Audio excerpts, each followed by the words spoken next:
नमस्कार दोस्तों, मैं आशुतोष आपका स्वागत करता हूं अपने चैनल दोषाकारा वैदिक एस्ट्रोलॉजी में। और जैसा कि आपने थंबनेल देखा होगा कि हमारा आज का टॉपिक है कि Saturn, why Saturn is debilitated in Aries, यानी कि शनि जो हैं, शनि देव जो हैं वो मंगल की राशि मेष में जाके नीच के कैसे हो जाते हैं। अब सिंपल सी बात है कि 5 स्टेट अगर हो सकते हैं प्लैनेट के किसी भी राशि में, कहने का मतलब कि वो अपने अपने साइन में हो सकता है, मूल त्रिकोण में हो सकता है कि नहीं, फ्रेंड की राशि में हो सकता है, एनिमी साइन में हो सकता है, या तो ऊंच के हो सकते हैं या तो नीच के हो सकते हैं। तो इसके हिसाब से उसका जो रिजल्ट है वो निकल के आता है। लेकिन हमारा आज का जो टॉपिक है वो कि हम समझते हैं, क्योंकि हम सुनते हैं कैसा है मेष राशि में जाके शनिदेव नीच के हो जाते हैं, बट ऐसा है क्यों। तो ये समझने की तरफ हम जाते हैं। तो सबसे पहले हम शनि को समझेंगे। तो शनि क्या है ना। अब शनि जो है, उनका नाम ही से अगर देखें, एक उनका नाम है शनिचर, है ना, जो सने धीरे धीरे। उसी हिसाब से जो सैटर्न है, शनिदेव ही हैं जो 2.5 साल में कम से कम एक राशि परिवर्तन करते हैं। इनके बाद जाके अब कहिए बृहस्पति हैं जो 12 महीने 5 दिन में करते हैं, या फिर आप उनकी बात करें राहु की तो 18 महीने। लेकिन सबसे ज़्यादा जो है, अगर लॉन्ग ट्रांजिट में अगर आप देखें तो शनि ही है जो लॉन्ग टर्म में सबसे ज़्यादा, यानी कि 2.5 साल लगभग एक राशि में रहते हैं। चंद्रमा 2.5 दिन में निकल जाते हैं, सूर्यदेव 1 महीने में निकल जाते हैं। ऐसे ही आप जितने ही प्लैनेट का ट्रांजिट टाइम देखेंगे किसी एक राशि में, तो सबसे ज़्यादा आपको शनि देव ही मिलेंगे। यानी कि इसे क्या साबित होता है, इसे साबित होता है कि शनि एक स्लो मूविंग प्लैनेट है ना। वो किसी चीज़ को चाहते हैं कि आप टाइम लेके करें। कहने का मतलब है कि आप रश ना करें, है ना, जल्दीबाजी में कोई चीज़ ना करें, है ना, हम्बल रहें, दूसरे के ओपिनियंस को भी रिस्पेक्ट करें, दूसरे की बात को सुने, थोड़ा काम डाउन रहें, बैलेंस वे में लेके चीज़ों को करें, सिर्फ अपने ही बारे में ना सोचें। ये सब शनि के गुण हैं ना। थोड़ा हार्ड वर्क भी है, मेहनत भी है, लीगलिटीज़ भी आ जाती हैं। अब हम कोशिश करते हैं एरियस साइन को समझने की। तो एरियस साइन क्या है? काल पुरुष की कुंडली में फर्स्ट साइन है, लगन में अगर पहले बिठा दें, ये पहली नंबर की राशि एरियस है। यानी कि वो क्या है? वो है आपका ओरिजिनल सेल्फ, आप, यानी आपका ईगो, है कि नहीं। फर्स्ट हाउस रिप्रेजेंट ही करता है आपको और आपके ईगो को, है ना। आप, कहने का मतलब है कि ईगो वाले राशि में, है ना, जिसको बर्दाश्त ही नहीं है चीज़ें। और जो एरियस साइन है वो रस का भी है, फास्ट, है ना, गुस्सा भी है, और उसमें पेशेंस नाम की कमी नहीं है। कोई भी जल्दीबाजी में चीज़ों फटाफट हो जाना चाहिए, है कि नहीं। जल्दीबाजी में डिसीजन लेना, बिना सोचे समझे डिसीजन लेना, ये सब सारी चीज़ें एराइज का गुण है। तो कहाँ शनि कहते कि भाई आराम से हौले हौले, और इधर एरेज साइन जो वो कहता है फास्ट। और जहाँ कहाँ शनि कहते हैं मासेस की बात करते हैं।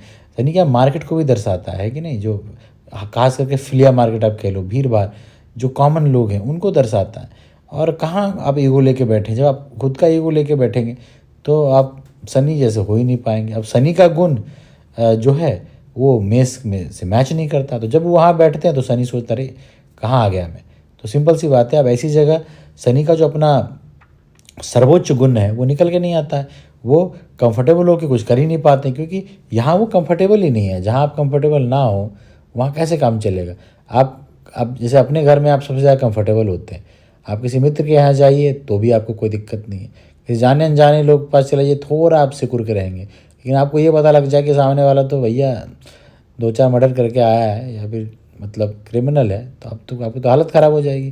तो आप कितने भी अच्छे इंसान होंगे, कितना भी आप में टैलेंट होगा, कुछ भी होगा, आपकी हालत ख़राब हो जाएगी। आप सब भूल भाल के बोलेंगे भैया यहाँ से निकलो, यानी कहने मतलब कि आपके लिए अनकम्फर्टेबल सिचुएशन क्रिएट हो जाएगी। अब जो एरियस है वो क्या है, वो डोमिनेटिंग भी है ना, थोड़ा सा एरोगेंट है, कमांडिंग पोजीशन है। तभी तो अगर आप देखें प्लानिटरी सिस्टम में तो सेनापति कहा गया उसको। सेनापति कौन होता है भाई? उसको डिसीजन लेने हैं, लड़ाई झगड़े करने वाला हिसाब किताब, एकदम माइंड गर्म है कि नहीं, उसको कमांड करनी है आर्मी को। तो भाई सीधे से तो काम चलेगा नहीं, तो एक्शन लेना पड़ेगी, है ना। थोड़ा ऑथोरिटेटिव भी होगा, वो कॉम्पिटिटिव भी होगा, एम्बिशियस भी होगा, है ना। उसको सबको जल्दी जल्दी भी चाहिए, जैसा मैंने ऊपर आपको एक्सप्लेन किया। तो ये क्वालिटीज़ क्या है, सैटर्न के अगेंस्ट में जाती हैं। सैटर्न जजमेंट भी है, सैटर्न आपका विजडम भी है ना। अब जो एरिस के लॉर्ड है वो मंगल है ना। अब उसी के कॉन्सेप्ट में मांगलिक भी निकल के आता, तो उसमें हॉट हेडेड ही तो एक उसका वन एस्पेक्ट है, हॉट हेडेड, दिमाग गर्म रहता है। अब कोई भी इंसान एग्रेसिव होगा, गुस्से में होगा, तो वो अपने विजडम को या डिसीजन लेने की क्षमता उसकी कम हो जाएगी। ऑब्वियसली वो विजडम खो देगा। गुस्से में कौन ही इंसान विजडम की बात करता है, वो उसमें तो सिर्फ पावर की बात करता है। गुस्से में आप सिर्फ पावर की बात करते हैं, गुस्से में आप कैसे नीचे दूसरे को ख़त्म कर दें इसकी बात करते हैं। उस वहाँ पे विजडम कहाँ काम करेगा। तो सैटर्न जो विजडम है वो अगेन एग्रेसिव नेचर जो है मंगल का, वहाँ उनके लिए वो ठीक नहीं है। तो और वैसे भी अगर आप देखें तो जो मंगल है, अगर नैसर्गिक यानी कि जो परमानेंट फ्रेंडशिप, नेचुरल फ्रेंडशिप का जो आप अगर चार्ट भी देखेंगे तो आप पाएंगे कि मंगल जो है वो शनि से इनमिकल है, वो एनिमी है, दोनों एक दूसरे के मित्र नहीं है। तो ये एक रीज़न ये भी है। दूसरा आप देखिए एलिमेंट, सैटर्न जो क्या है एयर एलिमेंट है, और जो एरियस है वो फायर एलिमेंट है। अब पानी और हवा और आग अगर एक जगह हो तो क्या होगा, या तो हवा बहुत तेज होगी और आग बहुत कम होगा तो आग बुझ जाएगी, या फिर हवा बहुत तेज हो और आग थोड़ी भी ज़्यादा है तो उसको और कहने का मतलब है कि आग को भड़का दिया जाएगा और फिर सब कुछ जल जाएगा। तो एलिमेंटल मैच भी नहीं है। अब आप बात करते हैं डायरेक्शनल स्ट्रेंथ की। जैसा कि हम जानते हैं कि सैटर्न जो है पश्चिम की दिशा यानी कि वेस्ट में जाके वो डायरेक्शनल स्ट्रेंथ को प्राप्त होता है। यानी कि कारस पुरुष की कुंडली में सेवन्थ साइंस, सातवां घर, सेवन्थ हाउस, वहाँ जाके वो वेस्ट में अपने डायरेक्शनल स्ट्रेंथ को प्राप्त करते हैं। तो उसके 180 डिग्री तो फर्स्ट है, यानी फर्स्ट यानी एरेस, यानी बिल्कुल उससे उलट। तो वहाँ डायरेक्शनल स्ट्रेंथ भी वहाँ लगभग उनका जीरो हो जाता है। तो ये भी एक रीज़न है।